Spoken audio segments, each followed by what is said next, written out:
Yeah, Salama brother and sister, meze neza. Njyewe si neza cyane kubera ko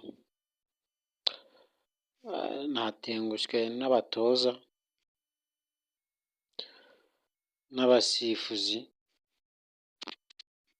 n'abakinnyi, natengushwe kabisa. Ikipe ya PRFC igira gutya ikubitwa na Rutsiro igitego cy'umusifuzi. Umusifuzi agira gutya abatsinze penalty.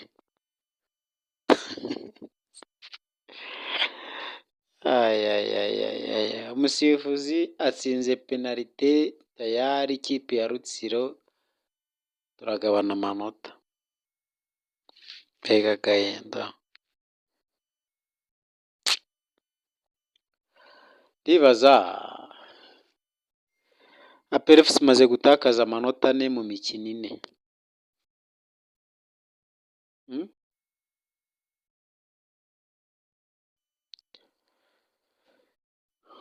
Ntabwo byumvikana. Ndibaza niba ari umutoza udashoboye, niba ari abasifuzi, ariko bose ni uruvangitirane. By the way, abakinnyi mbona bakina nk'abadashaka.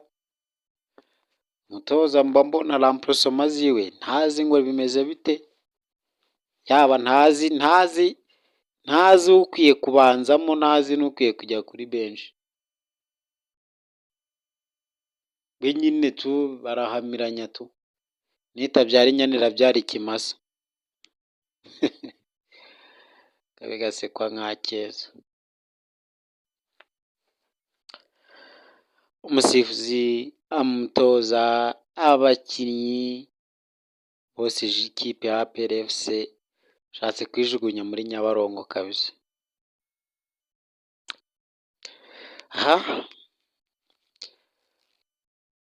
Babandi bo mu Bisheke mu Nzove kize guca bihereranya Marine barayibye, bayiba igitego.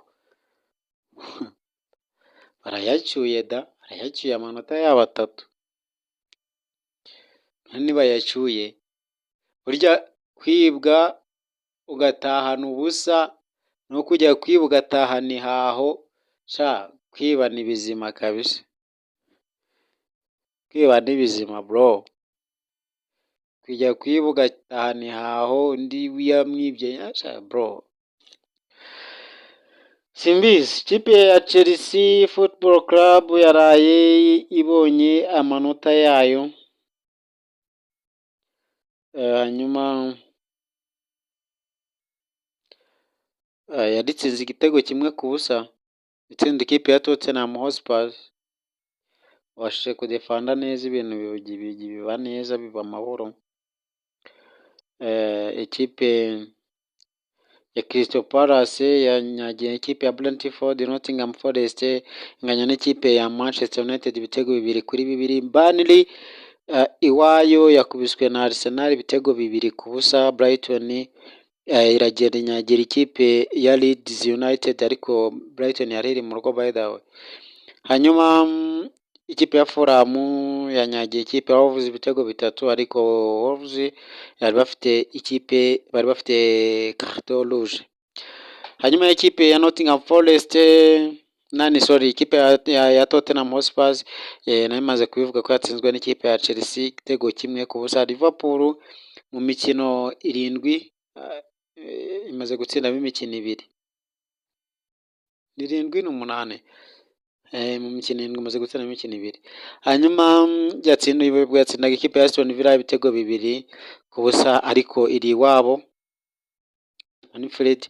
Hanyuma ikipe ya West Ham United yakoreye amashitani ikipe iherutse gutwara FA Cup, yikubita ibitego 3 ku gitego 1.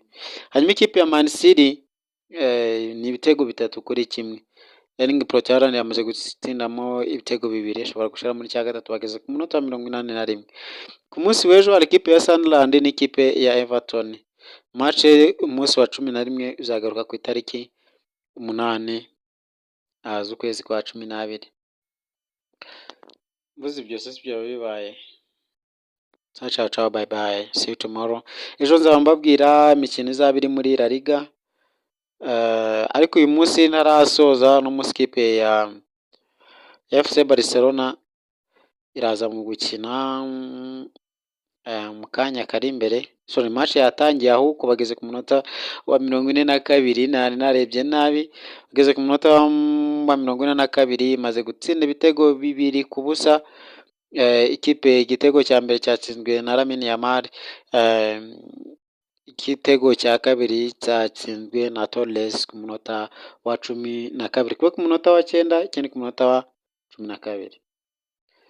Aya ngoko gusa mvuze ntahagije, mvuze arahagije. Uno munsi Levante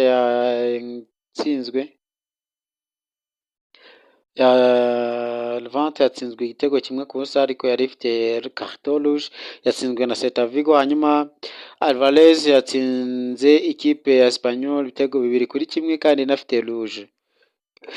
Ntabwo byoroshye. Ikipe ya Real Betis ku isaha y'isaha yari biri kumwe n'ikipe ya Mallorca. Valverde yari biri kumwe na Sasuna. Aya ngaya ibindi tuzagaruka ejo tureba no muri Saudi Pro League. Ciao ciao, bye bye, thank you. Nibagiwe kana subscribe kuri YouTube channel yacu kandi yanyu. Thank you so much.